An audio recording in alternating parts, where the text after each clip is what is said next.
चलिए जानते हैं आज की देश और दुनिया की काम की और महत्वपूर्ण खबरों को। लॉकडाउन की अफवाहों से हटकर महानगरों से फिर गांव लौट रहे प्रवासी मजदूर। कोरोना संकट में घर में ही मनेगी होली, न समारोह न गुलाल की मस्ती। जाने कहां क्या पाबंदियां। भैंसों को मच्छरदानी में रखने पर मजबूर हुए यहां के लोग। कुछ ही दिनों में 25 भैंसों की मौत। भैंसों में भी नया वायरस। देश में तेजी से पैर पसार रहा कोरोना। 18 राज्यों में मिले डबल म्यूटेंट वेरिएंट के सबूत। 26 मार्च से 4 अप्रैल तक संपूर्ण लॉकडाउन, सिर्फ जरूरी सामानों की खुलेंगी दुकानें। किसान आंदोलन फ्लॉप साबित हुई किसानों की पंचायत।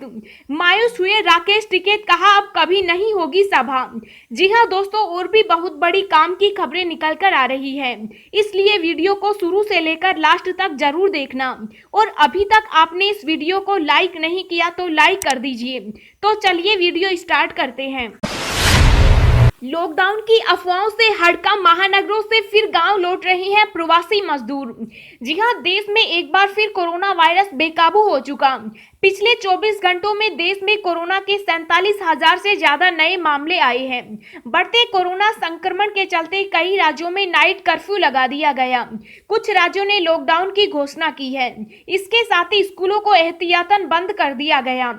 इस सब के बीच यूपी समेत पूरे देश में लॉकडाउन की अफवाहें उड़ रही है।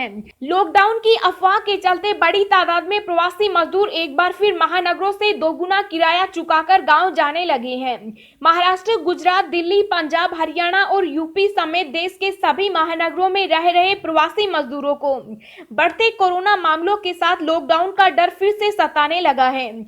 लॉकडाउन की अफवाह के चलते प्रवासी मजदूर एक बार फिर से अपने गांव घर की ओर जाने लगे हैं।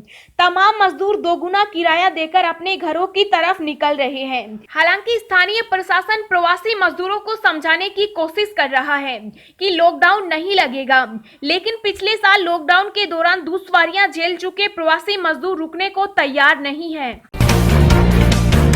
तेजी से पैर पसार रहा कोरोना। 18 राज्यों में मिले डबल म्यूटेंट वेरिएंट के सबूत। केंद्र। जी हां, देश में कोरोना वायरस संकट फिर से गहराता जा रहा है। कोरोना वायरस के डबल म्यूटेंट वेरिएंट देश के 18 राज्यों में मिले हैं। स्वास्थ्य मंत्रालय ने बुधवार को इसकी जानकारी दी। मंत्रालय के मुताबिक कोरोना का नया वेरिएंट पुराने के मुकाबले कई गुना ज्यादा जानलेवा है। एक प्रेस नोट में केंद्रीय स्वास्थ्य मंत्रालय ने कहा कि राज्यों और केंद्र शासित प्रदेशों द्वारा शेयर किए गए कुल 10,787 पॉजिटिव सैंपल में अब तक कुल 771 कोविड-19 वेरिएंट्स का पता चला है। बता दें कि डबल म्यूटेंट वेरिएंट का मतलब एक शख्स का कोरोना वायरस के दो अलग अलग वेरिएंट से संक्रमित होना। इसे आसान शब्दों में कोरोना का डबल इन्फेक्शन कह सकते हैं। दुनिया में ऐसा पहला मामला ब्राजील में आया था। ब्राजील में 2 मरीज एक ही साथ कोरोना वायरस के दो अलग अलग वेरिएंट से संक्रमित पाए गए थे। केंद्र की सभी राज्यों को चिट्ठी। होली, ईद, ईस्टर पर बरते सख्ती, भीड़ इकट्ठी न होने दें। जी हां, कोरोना वायरस के बढ़ते मामलों को देखते हुए केंद्र सरकार ने राज्यों को त्योहारों पर सख्ती बरतने के निर्देश जारी किए। केंद्रीय स्वास्थ्य मंत्रालय ने सभी राज्यों के अफसरों को चिट्ठी लिखकर स्थानीय स्तर पर पाबंदी लगाने का निर्देश दिया। खासतौर पर होली, ईद, शब-ए बारात और ईस्टर को देखते हुए केंद्रीय स्वास्थ्य मंत्रालय राज्यों के अफसरों को लिखा कि त्योहारों पर भीड़ इकट्ठी न हो, इसका ध्यान रखा जाए और सख्ती बरती जाए। बता दें कि कई राज्य पहले ही होली और अन्य त्योहारों को लेकर दिशा निर्देश जारी कर चुके। कोरोना के उछाल को देखते हुए दिल्ली, महाराष्ट्र, उत्तर प्रदेश और बिहार में पहले ही होली और अन्य त्योहारों पर पाबंदी लगाई गई है। किसान आंदोलन फ्लॉप साबित हुई किसानों की पंचायत। मायूस हुए राकेश टिकैत, कहा अब कभी नहीं होगी सभा।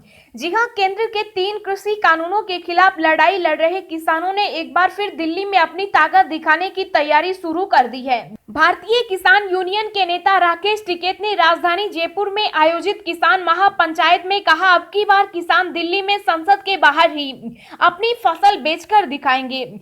टिकैत ने कहा कि प्रधानमंत्री नरेंद्र मोदी कहते हैं कि किसान देश में कहीं भी अपनी फसल बेच सकता है, तो इस बार वे दिल्ली में ही अपनी फसल बेचेंगे। इस दौरान टिकैत ने राजस्थान के किसानों से अगले बुलावे पर दिल्ली आने और वहां की बैरिकेडिंग तोड़ने के लिए तैयार रहने का आह्वान भी किया।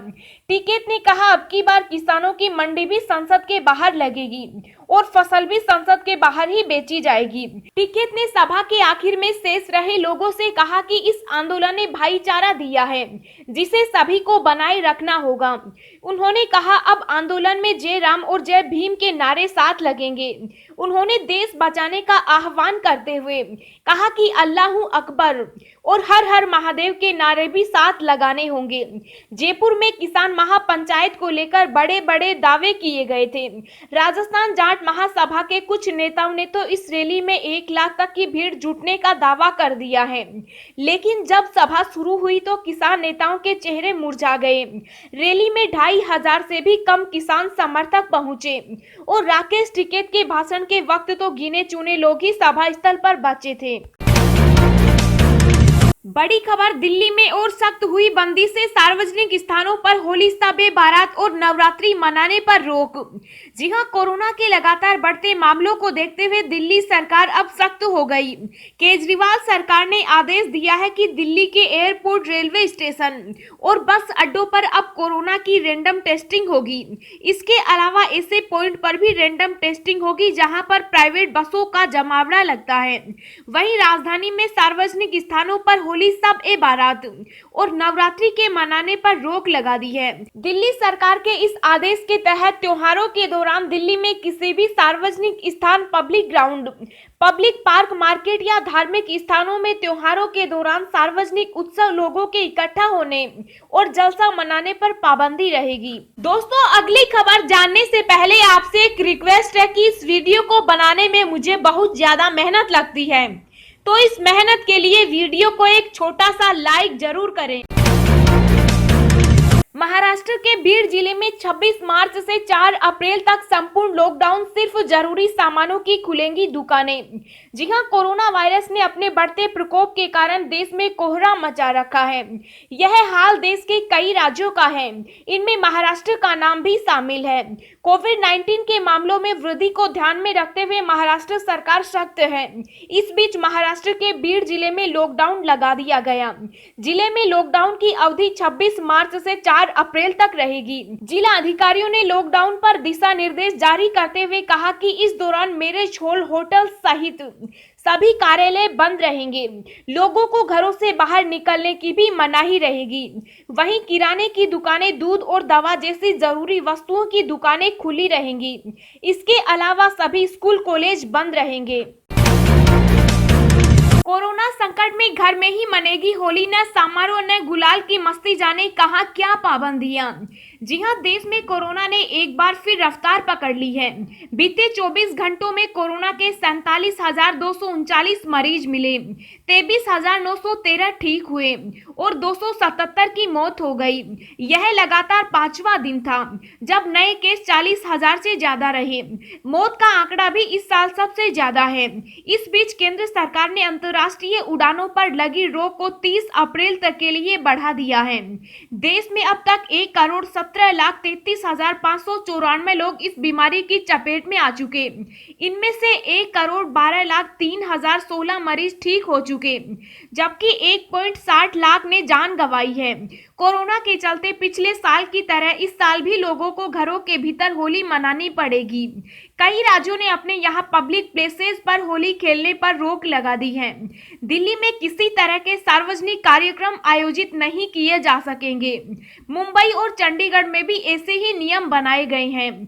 बिहार में होली मिलन समारोह नहीं हो पाएंगे, तो मध्य प्रदेश में भी लोगों से घर के भीतर होली मनाने की अपील हो रही है।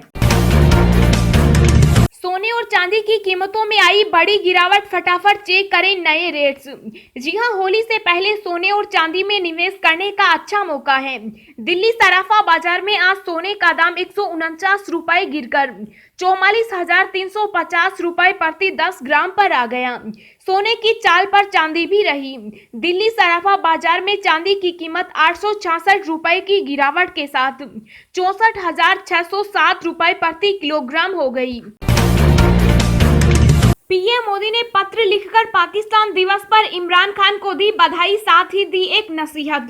जी हां, प्रधानमंत्री नरेंद्र मोदी ने पाकिस्तान नेशनल डे के मौके पर पाक के प्रधानमंत्री इमरान खान को पत्र लिखकर शुभकामनाएं दी है। पीएम मोदी ने लिखा कि पाकिस्तान नेशनल डे के मौके पर पाकिस्तान की आवाम को ढेर सारी मुबारकबाद। इससे भारत पाकिस्तान के रिश्ते सुधरते हुए नजर आ रहे हैं। पीएम मोदी ने अपने पत्र में शुभकामनाओं के साथ आतंकवाद के मुद्दे पर नसीहत भी दी है। इसमें उन्होंने शुभकामनाएं देते हुए कहा कि भारत पाकिस्तान से सद्भावपूर्ण संबंध की इच्छा रखता है। इसके लिए परस्पर विश्वास और आतंक के खात्मे का होना जरूरी है। राहत, 24 दिन बाद घटे पेट्रोल डीजल के दाम, जानिए आज की नई कीमतें। जी हां, अंतर्राष्ट्रीय बाजारों में कच्चे तेल की कीमतों में गिरावट के चलते बुधवार को पेट्रोल की कीमत में 18 पैसे प्रति लीटर की कटौती हुई, जबकि डीजल 17 पैसे सस्ता हुआ। पेट्रोल डीजल की कीमत में इस साल यह पहली बार कटौती है। तेल विपणन करने वाली कंपनी इंडियन ऑयल कॉरपोरेशन के अनुसार बुधवार को दिल्ली के बाजार में पेट्रोल 90 रुपए 99 पैसे और डीजल 81 रुपए 30 पैसे प्रति लीटर पर आ गया। इससे पहले कल लगातार 24वें दिन तक इनमें कोई बदलाव नहीं हुआ। दिल्ली में इलेक्ट्रिक वाहनों की रेट लिस्ट, यहाँ जानिए कार और बाइक की कीमत। जी हां, दिल्ली की अरविंद केजरीवाल सरकार ने दिल्ली को प्रदूषण मुक्त बनाने राजधानी में इलेक्ट्रिकल वाहनों की संख्या बढ़ाने के लिए स्विच दिल्ली इलेक्ट्रिक वाहन अभियान को शुरू किया। दिल्ली सरकार की इलेक्ट्रिक व्हीकल पॉलिसी के तहत 4 पहिया इलेक्ट्रिक वाहनों के ऊपर 1.5 लाख रुपए तक की सब्सिडी मिलेगी। दिल्ली में इलेक्ट्रिक कार खरीदारों के अकाउंट में यह सब्सिडी 3 दिन के भीतर पहुंच जाएगी। दिल्ली सरकार इलेक्ट्रिक 2 पहिया तिपहिया वाहन की खरीदारी पर 30,000 रुपए भी छूट दे रही है। मीडिया रिपोर्ट्स के मुताबिक राज्य सरकार ने इलेक्ट्रिक वाहनों के रजिस्ट्रेशन रोड टैक्स को नहीं लेने का फैसला किया। दरअसल दिल्ली सरकार ने 2024 तक दिल्ली में कम से कम 25% इलेक्ट्रिक गाड़ियां रखने का लक्ष्य बनाया है। जीएसटी के दायरे में आने पर कितना सस्ता हो जाएगा पेट्रोल, वित्त मंत्री के संकेत को ऐसे समझें। जी हां, पेट्रोल डीजल पर बहुत जल्द अच्छी खबर मिलने वाली है। वित्त मंत्री निर्मला सीतारमण ने बड़ा ऐलान किया है। उन्होंने कहा कि वह जीएसटी काउंसिल की अगली मीटिंग में पेट्रोल डीजल को जीएसटी के दायरे में लाने के लिए बातचीत को तैयार है। ऐसा हुआ तो पूरे देश को जल्द महंगाई से बड़ी राहत मिल सकती है, क्योंकि इस समय कई शहरों में पेट्रोल की कीमतें 90 रुपए के पार पहुंच गई, जिससे कि पेट्रोल की कीमतों पर नियंत्रण लग सके। दूसरी ओर कई लोग यह भी मांग कर रहे हैं कि पेट्रोल की कीमतों को जीएसटी के अंडर लाया जाए। जीएसटी के दायरे में लाने से पेट्रोल डीजल की कीमतें काफी हद तक कम हो जाएगी।